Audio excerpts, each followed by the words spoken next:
ಸಭೆಯು ಯಾವ ಗಳಿಗೆಯಲ್ಲಾದರೂ ಮೇಲಕ್ಕೆತ್ತಲ್ಪಡಬಹುದು. ದೇವರ ಯೋಜನೆ ಮುಂದಿನ ಘಟನೆಯು ಇದೇ ಆಗಿರುತ್ತದೆ.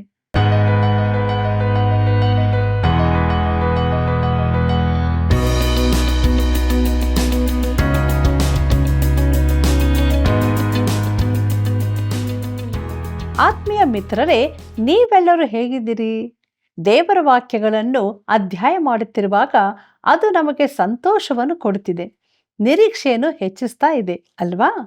ಯೇಸು ಕ್ರಿಸ್ತನ ಎರಡನೇ ಬರೋಣವು ಆದರಣೆಯ ನಿರೀಕ್ಷೆಯಾಗಿದೆ ಎಂಬುದನ್ನು ನೀವು ತಿಳಿದುಕೊಂಡಿದ್ದೀರಾ?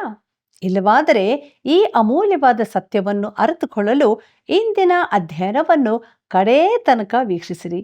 ಆತ್ಮದಲ್ಲಿ ಬಲ ಹೊಂದಿರಿ. ಬನ್ನಿರಿ, ಪ್ರಾರ್ಥನಾ ಪೂರ್ವಕವಾಗಿ ಪ್ರಾರಂಭಿಸೋಣ. ಆತ್ಮೀಯ ವೀಕ್ಷಕ ಬಾಂಧವರೇ, ನಿಮ್ಮೆಲ್ಲರಿಗೂ ಹೃದಯಪೂರ್ವಕವಾದ ವಂದನೆಗಳು. ಸತ್ಯವೇದ ಅಧ್ಯಯನದಲ್ಲಿ ನಾವು ಮುಂದೆ ಸಾಗುತ್ತಾ ಇದ್ದೇವೆ. ದೇವರ ಆತ್ಮನ ಬಲವನ್ನು ಬೇಡಿಕೊಳ್ಳುತ್ತಾ ನಮ್ಮ ಅಧ್ಯಯನದಲ್ಲಿ ಮುಂದುವರಿಯುವ ಹಾಗೆ ಕ್ರಿಸ್ತನ ಬರೋಣವು ಆದರಣೆಯ ನಿರೀಕ್ಷೆಯಾಗಿದೆ ಎಂಬ ವಿಚಾರವಿದೆ. ಪ್ರಿಯರೇ, ಈ ಪತ್ರಿಕೆಯ ಮುಂದಿನ ಭಾಗವನ್ನು ನಾವು ನೋಡಲಿದ್ದೇವೆ. ಇದನ್ನು ಸತ್ಯವೇದದ ಪ್ರವಾದನಾತ್ಮಕ ಭಾಗಗಳಲ್ಲಿ ಅತಿ ವಿಶೇಷವಾದದ್ದೆಂದು ಪರಿಗಣಿಸಲಾಗಿದೆ. ಪ್ರಿಯರೇ, ಕ್ರಿಸ್ತನು ತನ್ನ ಸಭೆಗಾಗಿ ಬೇಗದಲ್ಲೇ ಬರಲಿದ್ದಾನೆಂಬುದಾಗಿ ಅದು ತಿಳಿಸುತ್ತದೆ. ಅದರ ಅರ್ಥ ಕ್ರಿಸ್ತನು ಈಗಲೇ ಬರುತ್ತಾನೆಂದಲ್ಲ. ಪೌಲನು ಎಂದೂ ಆ ರೀತಿಯಾಗಿ ಹೇಳಲಿಲ್ಲ. ಜೀವಿತ ಕಾಲದಲ್ಲೇ ಇಲ್ಲವೇ ಕೂಡಲೇ ಈ ಸಂಗತಿ ಸಂಭವಿಸುತ್ತದೆಂದು ತಿಳಿದುಕೊಳ್ಳಬಾರದೆಂದು ಅವನ ನಿರೀಕ್ಷೆಯಾಗಿತ್ತು. ಪ್ರಿಯರೇ, ಈಗಾಗಲೇ 2024 ವರ್ಷಗಳು ಗತಿಸಿ ಹೋಗಿರುತ್ತದೆ. ಆದರೆ ಕ್ರಿಸ್ತನ ಬರೋಣವು ಹತ್ತಿರವಾಗಿದೆ ಎಂದು ನಾವು ಹೇಳುವಾಗ ಅದು ಸಮೀಪವಾಗುತ್ತಿದೆ, ಇಲ್ಲವೇ ದೇವರ ಕಾರ್ಯಕ್ರಮದಲ್ಲಿ ಇದೇ ಮುಂದಿನ ಘಟನೆ ಎಂದು ಅರ್ಥವಾಗುತ್ತದೆ. ಕರ್ತನಲ್ಲಿ ಪ್ರಿಯರೇ, ಕ್ರಿಸ್ತನ ಬರೋಣ ಎಷ್ಟು ದೂರವಿದೆ ಎಂಬುದಾಗಿ ನಮಗೆ ತಿಳಿದಿಲ್ಲ. ಅದು 5 ತಾಸಾಗಿರಬಹುದು, 5 ದಿನ, 5 ವರ್ಷ, ಇಲ್ಲವೇ 500 ವರ್ಷವೂ ಆಗಬಹುದು. ನನಗೆ ಗೊತ್ತಿಲ್ಲ. ಆದರೆ ಅದು ಖಂಡಿತವಾಗಿ ನೆರವೇರುತ್ತದೆ. ಮುಂದಿನ ಘಟನೆ ಅದೇ ಆಗಿದೆ. ಪ್ರೀತಿಯುಳ್ಳ ದೇವಜನರೇ, ಕ್ರಿಸ್ತನ ಖಚಿತ ಬರೋಣವನ್ನು ತಾನು ನಂಬಿದ್ದೇನೆಂದು ಪೌಲನು ಸ್ಪಷ್ಟವಾಗಿ ತಿಳಿಸುತ್ತಾನೆ. ಈ ಅಧ್ಯಾಯದ 15ನೇ ವಚನದಲ್ಲಿ ಅವನು ಹೇಳುತ್ತಾನೆ, ಜೀವದಿಂದಿಳಿದಿರುವ ನಾವು ಕರ್ತನು ಪ್ರತ್ಯಕ್ಷನಾಗುವವರೆಗೂ ಎಂಬುದಾಗಿ ನೋಡುವಾಗ ಕರ್ತನಾದ ಯೇಸು ತನ್ನ ಜೀವಿತಾವಧಿಯಲ್ಲೇ ಬರಬಹುದೆಂದು ಪೌಲನು ನಂಬಿದ್ದನು. ಆದರೆ ಆತನು ಖಂಡಿತವಾಗಿ ಬರುತ್ತಾನೆ ಎಂದು ಪೌಲನು ಹೇಳಲಿಲ್ಲ. ಬರಬಹುದು ಎಂದು ಮಾತ್ರ ಹೇಳಿದ್ದಾನೆ. ಪ್ರಿಯರೇ, ಅವನು ತೀತನಿಗೆ ಬರೆಯುವಾಗ ಇದೇ ಅಭಿಪ್ರಾಯವನ್ನು ತಿಳಿಸಿದ್ದನು. ಅದೇನೆಂದರೆ, ಭಾಗ್ಯಕರವಾದ ನಿರೀಕ್ಷೆಯನ್ನು, ಅಂದರೆ ಮಹಾದೇವರ ಮತ್ತು ನಮ್ಮ ರಕ್ಷಕನಾದ ಯೇಸು ಕ್ರಿಸ್ತನ ಪ್ರಭಾವದ ಪ್ರತ್ಯಕ್ಷತೆಯನ್ನು ಎದುರು ನೋಡುತ್ತಾ ಎಂಬುದಾಗಿ. ಇದನ್ನು ನಾವು ತೀತನಿಗೆ ಬರೆದ ಪತ್ರಿಕೆ 2ನೇ ಅಧ್ಯಾಯ 13ನೇ ವಚನದಲ್ಲಿ ಓದುತ್ತೇವೆ. ಪ್ರಿಯರೇ, ಪೌಲನು ಪ್ರಾಯಸ್ಥನಾದಂತೆ ಕ್ರಿಸ್ತನ ಖಚಿತವಾದ ಬರೋಣದ ಕುರಿತ ಅವನ ಅಭಿಪ್ರಾಯ ಬದಲಾದದಕ್ಕಾಗಿ ಅನೇಕರು ಅವನನ್ನು ಟೀಕಿಸುತ್ತಾರೆ. ಅವನು ಥೆಸಲೋನಿಕದವರಿಗೆ ಬರೆದ ಈ ಪತ್ರಿಕೆಯು ಮೊದಲನೆಯದಾಗಿತ್ತು ಎಂಬುದನ್ನು ನೆನಪಿನಲ್ಲಿಡಿ. ಪೌಲನು ತನ್ನ ದೈವಶಾಸ್ತ್ರವನ್ನು ಬದಲಾಯಿಸಿದನು. ಅವನು ಫಿಲಿಪ್ಯರಿಗೆ ಪತ್ರ ಬರೆಯುವಾಗ ವೃದ್ಧನಾಗಿದ್ದನು, ರೋಮಿನಲ್ಲಿ ಬಂದಿಯಾಗಿದ್ದನು. ನಾವಾದರೂ ಪರಲೋಕ ಸಂಸ್ಥಾನದವರು, ಕರ್ತನಾದ ಯೇಸು ಕ್ರಿಸ್ತನು ಅಲ್ಲಿಂದಲೇ ರಕ್ಷಕನಾಗಿ ಬರುವುದನ್ನು ಎದುರು ನೋಡುತ್ತಾ ಇದ್ದೇವೆ ಎಂಬುದಾಗಿ ಫಿಲಿಪ್ಯರಿಗೆ ಬರೆದ ಪತ್ರಿಕೆ 3ನೇ ಅಧ್ಯಾಯ 20ನೇ ವಚನದಲ್ಲಿ ಓದುತ್ತೇವೆ. ಪ್ರೀತಿಯುಳ್ಳ ಸಹೋದರ ಸಹೋದರಿಯರೇ, ತನ್ನ ಜೀವಿತದ ಕೊನೆಯ ದಿನಗಳಲ್ಲೂ ಪೌಲನು ಕ್ರಿಸ್ತನಿಗಾಗಿ ಎದುರು ನೋಡುತ್ತಿದ್ದನು. ಅಂದರೆ ಕ್ರಿಸ್ತನ ಬರೋಣ ಸಮೀಪದಲ್ಲಿದ್ದದ್ದಾಗಿತ್ತು.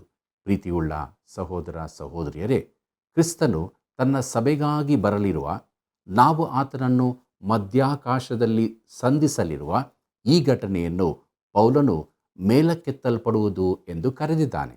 ಈ ದಿನಗಳಲ್ಲಿ ಅನೇಕರು ಬೇರೆ ಅಭಿಪ್ರಾಯ ಹೊಂದಿದವರಾಗಿದ್ದಾರೆ.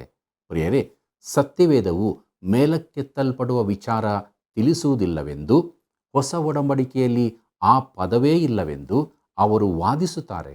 ಆದರೆ ಆ ಪದವು ಉಂಟೆಂದು ನಾನು ಒತ್ತಿ ಹೇಳುತ್ತೇನೆ. ಕರ್ತನಲ್ಲಿ ಪ್ರಿಯರೇ, ಈ ಅಧ್ಯಾಯದ 17ನೇ ವಚನದಲ್ಲಿ, ಆಮೇಲೆ ಜೀವದಿಂದಿಳಿದಿರುವ ನಾವು ಅಂತರಿಕ್ಷದಲ್ಲಿ ಕರ್ತನನ್ನು ಎದುರುಗೊಳ್ಳುವುದಕ್ಕಾಗಿ ಅವರ ಸಂಗಡಲೇ ಮೇಘವಾಹನರಾಗಿ ಪಕ್ಕನೆ ಒಯ್ಯಲ್ಪಡುವೆವು. ಹೀಗಾಗಿ ನಾವು ಸದಾ ಕಾಲವು ಕರ್ತನ ಜೊತೆಯಲ್ಲಿರುವೆವು ಎಂಬುದಾಗಿ ಓದುತ್ತೇವೆ. ಪ್ರಿಯರೇ, ಒಯ್ಯಲ್ಪಡುವೆವು ಎಂಬುದಾಗಿ ಭಾಷಾಂತರಿಸಲ್ಪಟ್ಟ ಪದದ ಮೂಲ ಗ್ರೀಕ್ ಪದವು ಅರ್ಫಜ ಎಂಬುದು. ಅದರ ಅರ್ಥ ಕೂಡಿಕೊಳ್ಳುವ, ಅವಸರವಾಗಿ ಹಿಡಿಕೊಳ್ಳುವ, ಪಕ್ಕನೆ ಹಿಡಿ, ಮೇಲೆತ್ತು ಇಲ್ಲವೇ ಮೇಲಕ್ಕೆ ಎತ್ತಲ್ಪಡು ಎಂಬುದಾಗುತ್ತದೆ. ಈ ರ್ಯಾಪ್ಚರ್ ಎಂಬ ಪದವು ಕೂಡಿಕೊಳ್ಳು ಎಂಬುದಕ್ಕೆ ಸಮಾನವಾದದ್ದಾಗಿದೆ. ಈ ಪದಗಳಲ್ಲಿ ನಾವು ಯಾವುದನ್ನು ಬೇಕಾದರೂ ಆರಿಸಿಕೊಳ್ಳಬಹುದು. ಆದರೆ ಸತ್ಯಾಂಶವೇನೆಂದರೆ, ವಿಶ್ವಾಸಿಗಳು ಕರ್ತನನ್ನು ಮಧ್ಯಾಕಾಶದಲ್ಲಿ ಸಂಧಿಸುವುದಕ್ಕಾಗಿ ಮೋಡಗಳಲ್ಲಿ ಮೇಲಕ್ಕೆತ್ತಲ್ಪಡುತ್ತಾರೆಂದು ಸತ್ಯವೇದವು ಬೋಧಿಸುತ್ತದೆ. ಪ್ರಿಯರೇ, ಪೌಲನು ಸಭೆಯ ಮೇಲೆತ್ತಲ್ಪಡುವಿಕೆಯನ್ನು ಬೋಧಿಸಿದ್ದಾನೆ. ಪ್ರಿಯಮಿತ್ರನೇ, ನಿನಗೆ ಮನಸ್ಸಿದ್ದರೆ ನೀನು ಇದರ ಮೂಲ ಪದ ಅರ್ಫಜ ಎಂಬುದನ್ನು ನಂಬಬಹುದು. ಅದರ ಮೂಲ ಗ್ರೀಕ್ ಪದದ ಅರ್ಥ ರ್ಯಾಪ್ಚರ್, ಅಂದರೆ ಮೇಲಕ್ಕೆತ್ತಲ್ಪಡುವಿಕೆ ಎಂಬುದಾಗಿ. ಹೇಗಿದ್ದರೂ ಸಭೆಯು ಯಾವ ಗಳಿಗೆಯಲ್ಲಾದರೂ ಮೇಲಕ್ಕೆತ್ತಲ್ಪಡಬಹುದು. ದೇವರ ಯೋಜನೆಯ ಮುಂದಿನ ಘಟನೆಯು ಇದೇ ಆಗಿರುತ್ತದೆ. ಪ್ರೀತಿಯುಳ್ಳ ಸಹೋದರ ಸಹೋದರಿಯರೇ, ಈ ವಾಕ್ಯ ಭಾಗದ ವಿಷಯದಲ್ಲಿ ನಾನು ಒಂದು ಆಶ್ಚರ್ಯ ಹುಟ್ಟಿಸುವ ಮಾತನ್ನು ಹೇಳಲಿದ್ದೇನೆ. ಇಲ್ಲಿನ ನಿಜವಾದ ಪ್ರಾಮುಖ್ಯ ವಿಷಯವು ಮೇಲಕ್ಕೆತ್ತಲ್ಪಡುವುದಲ್ಲ. ಮೇಲಕ್ಕೆತ್ತಲ್ಪಡುವುದಕ್ಕಿಂತ ಮೊದಲು ಸತ್ತ ವಿಶ್ವಾಸಿಗಳ ಅವಸ್ಥೆ ಏನು ಎಂಬ ಪ್ರಶ್ನೆಗೆ ಪೌಲನು ಉತ್ತರಿಸುತ್ತಿದ್ದಾನೆ. ಪ್ರಿಯರೇ, ಥೆಸಲೋನಿಕದ ವಿಶ್ವಾಸಿಗಳಲ್ಲಿ ಈ ಪ್ರಶ್ನೆ ಯಾಕೆ ಪ್ರಾಮುಖ್ಯವಾದದ್ದಾಗಿತ್ತೆಂದು ತಿಳಿಯಬೇಕಾದರೆ ಈ ಪತ್ರಿಕೆಯ ಹಿನ್ನೆಲೆಯನ್ನು ಸ್ವಲ್ಪ ಗಮನಿಸಿಕೊಳ್ಳಬೇಕು. ಪೌಲನು ತನ್ನ 2ನೇ ಸುವಾರ್ತಾ ಪ್ರಯಾಣದಲ್ಲಿ ಥೆಸಲೋನಿಕಕ್ಕೆ ಹೋದನು. 3 ಸಬ್ಬತ್ ದಿನಗಳಲ್ಲಿ ಸಾಕ್ಷಾಧಾರದಿಂದ ಅವರ ಸಂಗಡ ವಾದಿಸಿದ್ದನ್ನು ನೋಡಬಹುದು. ಅಪೊಸ್ತಲ ಕೃತ್ಯಗಳು 17ನೇ ಅಧ್ಯಾಯ 2ನೇ ವಚನವನ್ನು ನೋಡಿರಿ.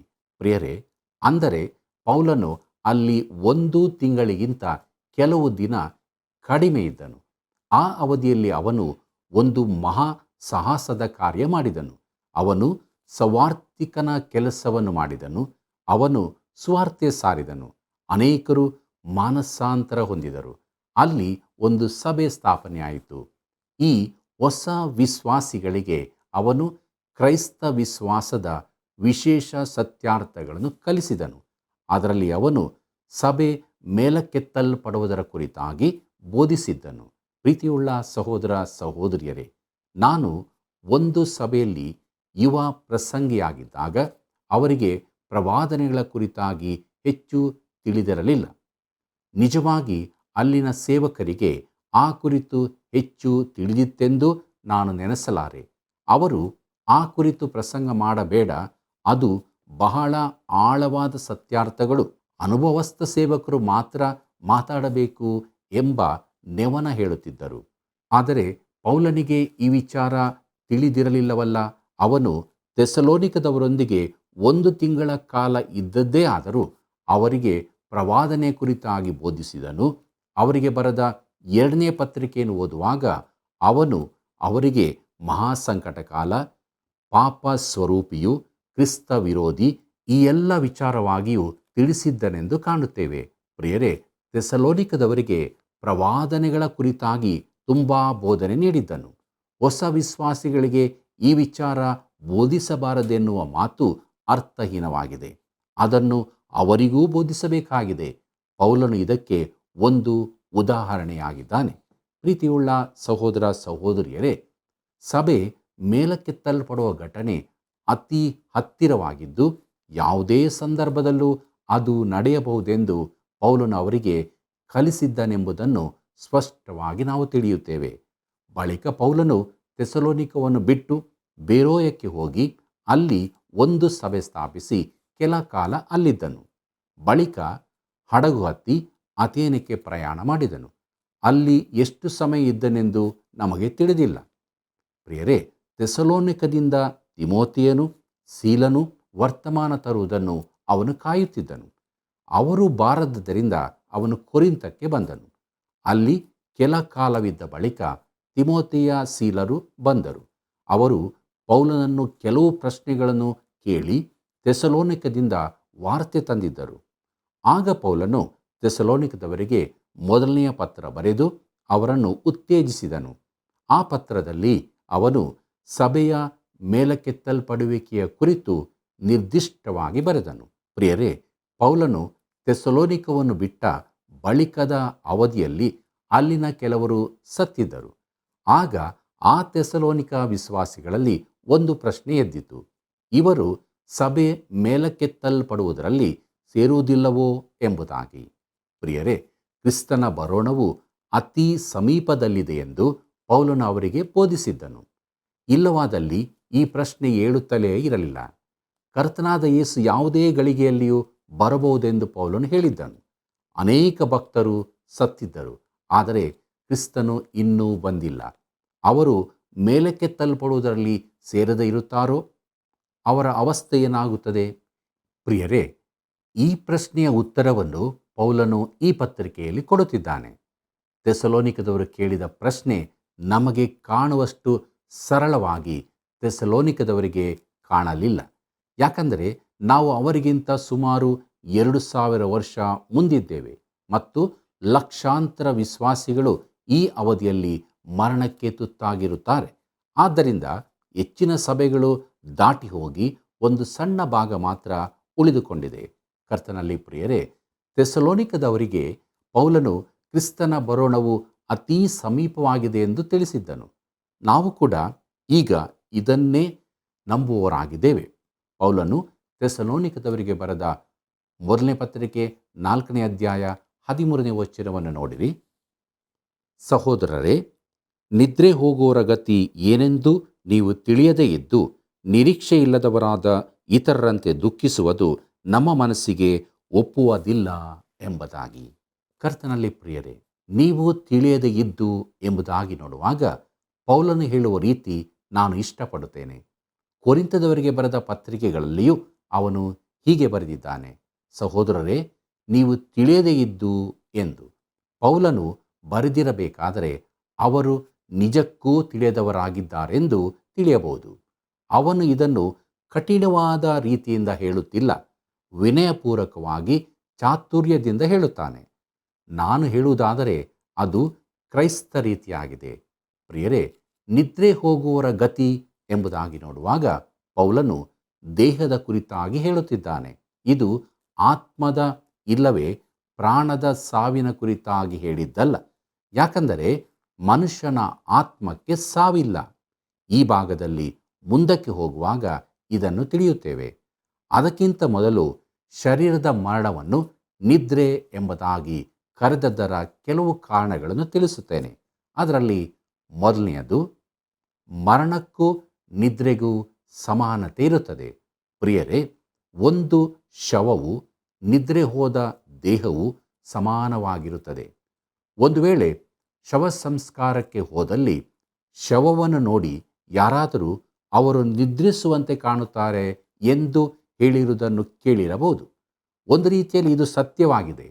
ಸತ್ತವರ ಶರೀರವು ನಿದ್ರೆಯಲ್ಲಿರುವವರಂತೆ ಕಾಣುತ್ತದೆ. ಪ್ರಿಯರೇ, ನಿದ್ರೆ ಹೋದವನು ಅಸ್ತಿತ್ವ ಕಳಕೊಂಡಿರುವುದಿಲ್ಲ. ಅದರಂತೆ ಶರೀರ ನಿದ್ರೆ ಹೋದ ಮಾತ್ರಕ್ಕೆ ಶವವು ಅಸ್ತಿತ್ವ ಕಳಕೊಂಡಿರುವುದಿಲ್ಲ ಎಂಬುದನ್ನು ಸೂಚಿಸುತ್ತದೆ. ನಿದ್ರೆ ತಾತ್ಕಾಲಿಕವಾಗಿರುವಂತೆ ದೈಹಿಕ ಮರಣವು ತಾತ್ಕಾಲಿಕವಾದದ್ದು. ನಿದ್ರೆಗೆ ಎಚ್ಚರವಾಗುವ ಸಮಯ ಬರುತ್ತದೆ. ಹಾಗೆಯೇ ಮರಣಕ್ಕೆ ಮುಂದೆ ಪುನರುತ್ಥಾನದ ಸಮಯವಿದೆ. ಪ್ರಿಯರೇ, ಜೀವಿತವು ಅಸ್ತಿತ್ವವೆಂದು ಮರಣವು ಅಸ್ತಿತ್ವದ ಅಂತ್ಯವೆಂದು ಹೇಳುವುದು ಸರಿಯಲ್ಲ. ಎರಡನೇ ಕಾರಣವನ್ನು ನೋಡುವಾಗ ನಿದ್ರೆ ಹೋಗುವುದು ಎಂಬುದರ ಮೂಲ ಪದವು ಗ್ರೀಕ್ನಲ್ಲಿನ ಕೆಯಾಮಾಯ್ ಎಂಬ ಪದದಿಂದ ಬಂದಿರುತ್ತದೆ. ಅದರ ಅರ್ಥ ಬಿದ್ದುಕೊಳ್ಳುವುದು ಎಂದು. ಮತ್ತು ಪುನರುತ್ಥಾನಕ್ಕಾಗಿ ಉಪಯೋಗಿಸಲ್ಪಟ್ಟ ಪದವು ದೇಹದ ಸಂಬಂಧವಾಗಿ ಮಾತ್ರ ಉಪಯೋಗಿಸಲ್ಪಟ್ಟಿದೆ. ಅದು ಅನಸ್ತಾಸಿಸ್ ಎಂಬುದಾಗಿದೆ. ಅದು ಎರಡು ಗ್ರೀಕ್ ಪದಗಳಿಂದ ಬಂದದ್ದಾಗಿದೆ. ಇಸ್ಟೇಮಿ ಅಂದರೆ ಎದ್ದು ನಿಲ್ಲುವುದು ಮತ್ತು ಅನ ಅಂದರೆ ನೆಟ್ಟಗೆ ಇಲ್ಲವೇ ಮೇಲಕ್ಕೆ ಎಂದು. ಪ್ರಿಯರೇ, ಪುನರುತ್ಥಾನದಲ್ಲಿ ಶರೀರ ಮಾತ್ರ ಎದ್ದು ನಿಲ್ಲಬಹುದಾಗಿದೆ.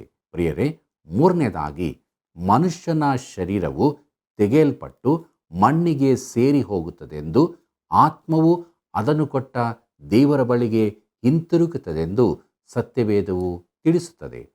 ಹಳೆ ಒಡಂಬಡಿಕೆ ಕೂಡ ಇದನ್ನೇ ತಿಳಿಸುತ್ತದೆ.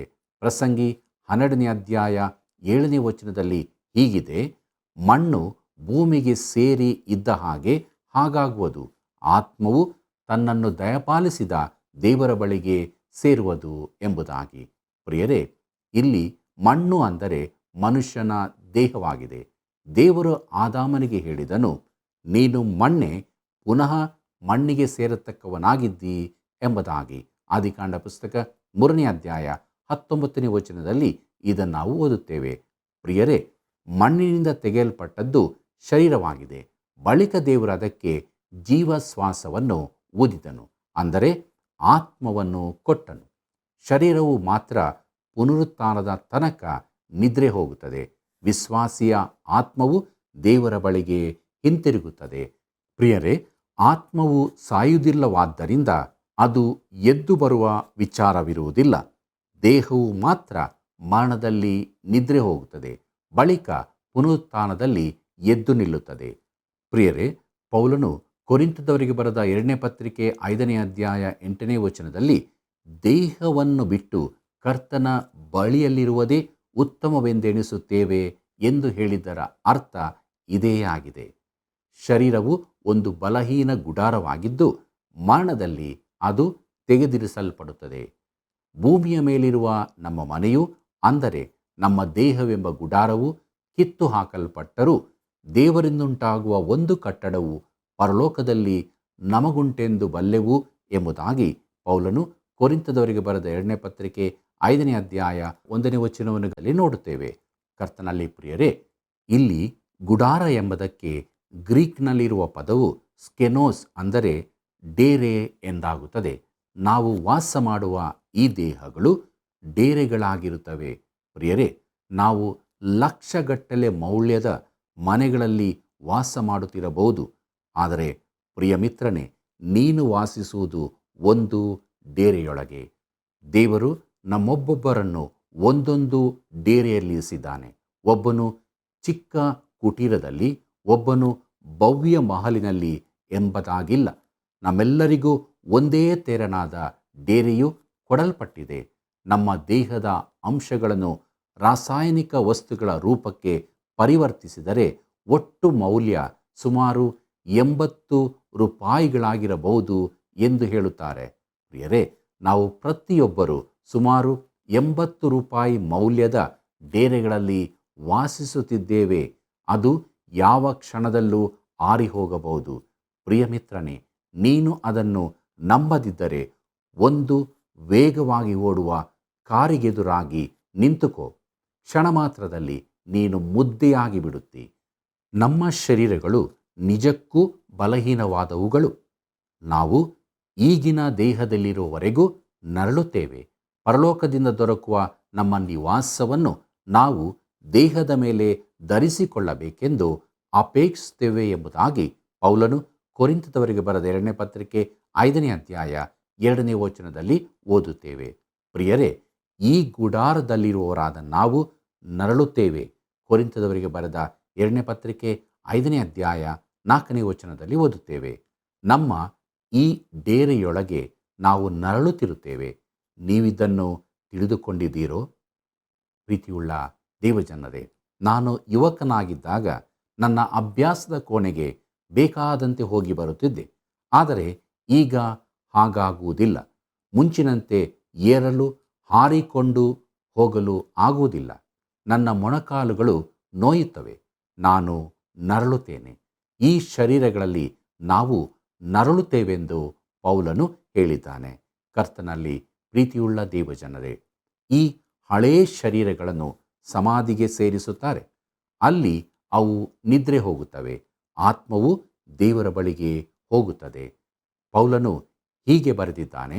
ಹೀಗಿರುವುದರಿಂದ ನಾವು ಯಾವಾಗಲೂ ಧೈರ್ಯವುಳ್ಳವರಾಗಿದ್ದೇವೆ. ನಾವು ನೋಡುವವರಾಗಿ ನಡೆಯದೆ ನಂಬುವವರಾಗಿಯೇ ನಡೆಯುತ್ತೇವೆ. ಕೊರಿಂಥದವರಿಗೆ ಬರೆದಂಥ 2ನೇ ಪತ್ರಿಕೆ 5ನೇ ಅಧ್ಯಾಯ 6 ಮತ್ತು 7ನೇ ವಚನದಲ್ಲಿ ಇದನ್ನು ಓದುತ್ತೇವೆ. ಕರ್ತನಲ್ಲಿ ಪ್ರೀತಿಯುಳ್ಳ ದೇವಜನರೇ, ಈಗ ನಾವು ಈ ಶರೀರವನ್ನು ನಮ್ಮದಾಗಿಸಿಕೊಂಡಿದ್ದೇವೆ, ಅದರಲ್ಲಿ ವಾಸಿಸುತ್ತೇವೆ. ಜನರಿಗೆ ನಾವು ಕಾಣಿಸುವುದಿಲ್ಲ, ನಿಮ್ಮ ಶರೀರ ಮಾತ್ರ ಕಾಣಿಸುತ್ತದೆ.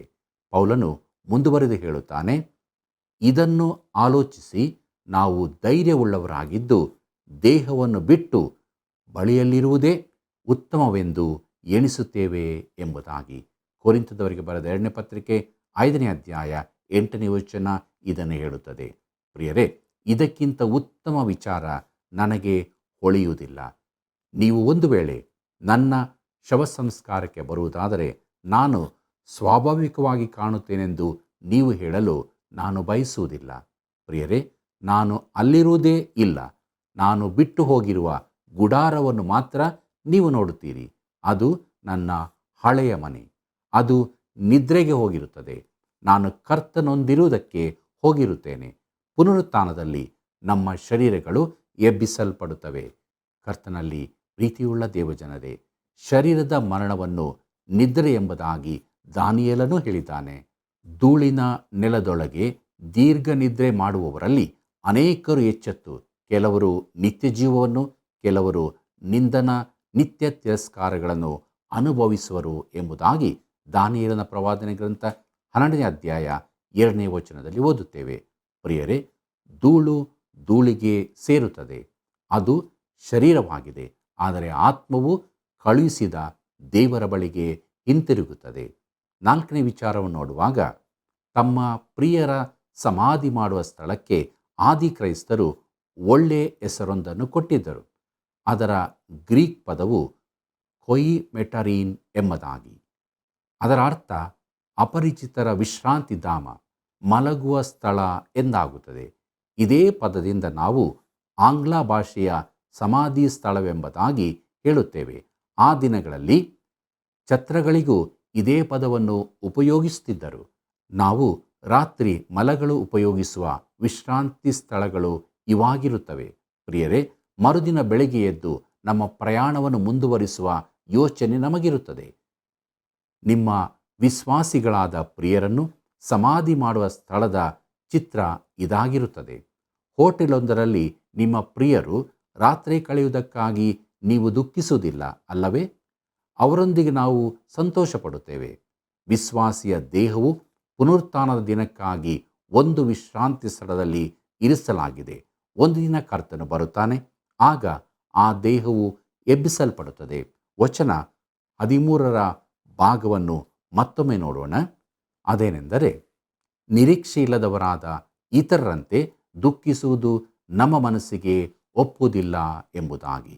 ಕರ್ತನಲ್ಲಿ ಪ್ರಿಯರೇ, ವಿಗ್ರಹಾರಾಧಕರಿಗೆ ನಿರೀಕ್ಷೆ ಇಲ್ಲದರಿಂದ ಮರಣವು ಒಂದು ಭಯಾನಕ ಸಂಗತಿಯಾಗಿದೆ.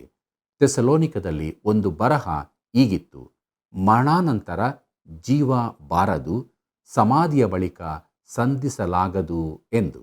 ಪ್ರಿಯರೇ, ಗ್ರೀಕ್ ಕವಿಯಾದ ಥಿಯೋಕ್ರಿಟಸನು ಹೀಗೆ ಬರೆದಿದ್ದಾನೆ: ನಿರೀಕ್ಷೆ ಜೀವದಲ್ಲಿರುವವರಲ್ಲಿ ಮಾತ್ರವಿದೆ, ಸತ್ತವರಿಗೆ ನಿರೀಕ್ಷೆಯಿಲ್ಲ. ಆಗಿನ ಜಗತ್ತಿನ ನಂಬಿಕೆ ಇದಾಗಿತ್ತು. ಅದು ನಿರಾಶಾದಾಯಕವೂ ದುಃಖಕರವೂ ಆಗಿತ್ತು. ಕರ್ತನಲ್ಲಿ ಪ್ರೀತಿಯುಳ್ಳ ದೇವಜನರೇ, ವಿಶ್ವಾಸಿಗಳು ವಿಗ್ರಹಾರಾಧಕರ ಹಾಗೆ ದುಃಖಿಸಬಾರದು. ನನ್ನ ಸೇವಾ ಕಾಲದಲ್ಲಿ ಅನೇಕ ಸಭಾ ಸದಸ್ಯರ ಶವ ಸಂಸ್ಕಾರಗಳಿಗೆ ಹೋಗಿದ್ದೆ. ಕುಟುಂಬದವರು ಕ್ರೈಸ್ತರೋ ಅಲ್ಲವೋ ಎಂಬುದನ್ನು ನಾನು ಸುಲಭವಾಗಿ ಹೇಳಬಹುದಿತ್ತು. ಅವರಿಗೆ ನಿರೀಕ್ಷೆ ಉಂಟೋ ಇಲ್ಲವೋ ಎಂಬುದಾಗಿ ಅವರು ಗೋಳಾಡುವ ರೀತಿಯಲ್ಲೇ ಹೇಳಬಹುದಿತ್ತು. ಪ್ರಿಯರೇ, ಕ್ರೈಸ್ತರು ದುಃಖಿಸುತ್ತಾರೆ, ಅದರಲ್ಲಿ ತಪ್ಪಿಲ್ಲ. ವಿಶ್ವಾಸಿಗಳು ದುಃಖಿಸಬಾರದೆಂದು ಪೌಲನು ಹೇಳುತ್ತಾನೆ. ಆದರೆ ನಿರೀಕ್ಷೆ ಇಲ್ಲದವರ ರೀತಿಯಲ್ಲಿ ಗೋಳಾಡಬಾರದೆಂದು ಅವನು ಹೇಳುತ್ತಾನೆ. ಒಬ್ಬ ಕ್ರೈಸ್ತನಿಗೆ ಪ್ರಿಯರ ಮರಣದಿಂದ ದುಃಖವಾಗುತ್ತದೆ ಸರಿ, ಆದರೆ ಅವನಿಗೆ ನಿರೀಕ್ಷೆಯೂ ಇರುತ್ತದೆ. ಪ್ರೀತಿಯುಳ್ಳ ದೇವಜನರೇ, ಈ ವಾಕ್ಯ ಭಾಗವು ನಮ್ಮನ್ನು ಬಲಪಡಿಸುತ್ತದಲ್ಲವೇ? ನಮ್ಮ ನಿರೀಕ್ಷೆಯ ಜೀವಿತ ಅದು ಕ್ರಿಸ್ತನಲ್ಲಿ ಇರುವಂಥ ಜೀವಿತವಾಗಿದೆ. ನಾವೊಂದು ದಿನ ಎದ್ದು ಬರುತ್ತೇವೆ, ದೇವರೊಂದಿಗೆ ಯಾವಾಗಲೂ ಇರುತ್ತೇವೆ. ಇಂಥ ನಿರೀಕ್ಷೆ ಜೀವಿತವನ್ನು ನಾವು ಮಾಡೋಣ. ಹೀಗಾಗುವುದಕ್ಕೆ ದೇವರಾತ್ಮನ ಸಹಾಯವನ್ನು ಬೇಡಿಕೊಳ್ಳುತ್ತಾ ವಾಕ್ಯದಿಂದ ತುಂಬಿಸಲ್ಪಟ್ಟವರಾಗಿ ಜೀವಿಸೋಣ. ಪ್ರಾರ್ಥನೆ ಮಾಡೋಣ. ಪ್ರೀತಿ ಸ್ವರೂಪನಾದ ದೇವರೇ, ನಮ್ಮ ಜೀವಿತದಲ್ಲಿ ನಡೆಯುವಂಥ ಒಂದೊಂದು ವಿಚಾರಗಳನ್ನು ನೀನು ನಿನ್ನ ವಾಕ್ಯದಿಂದ ತಿಳಿಯಪಡಿಸಿರುವುದಕ್ಕಾಗಿ ನಿನಗೆ ಸ್ತೋತ್ರ. ನಮ್ಮ ನಂಬಿಕೆಯನ್ನು ಬಲಪಡಿಸು. ನಿತ್ಯ ಜೀವದ ನಿರೀಕ್ಷೆಯಲ್ಲಿ ದಿನಾಲೂ ಜೀವಿಸೋದಕ್ಕೆ ಸಹಾಯ ಮಾಡು. ನಮ್ಮೆಲ್ಲ ವೀಕ್ಷಕ ಬಾಂಧವರ ಜೀವಿತಗಳಲ್ಲಿ ನಿನ್ನ ವಾಕ್ಯವು ಸಮೃದ್ಧಿಯಾಗಿ ವಾಸಿಸಲಿ. ಅವರೆಲ್ಲರೂ ನಿನ್ನ ಬಲದಿಂದ ತುಂಬಿದವರಾಗಿ ಯಾವಾಗಲೂ ನಿನ್ನಲ್ಲಿ ಸಂತೋಷ ಪಡುತ್ತಾ ನಿನ್ನನ್ನೇ ನಿರೀಕ್ಷಿಸುತ್ತಾ ಜೀವಿಸೋದಕ್ಕೆ ಸಹಾಯ ಮಾಡು.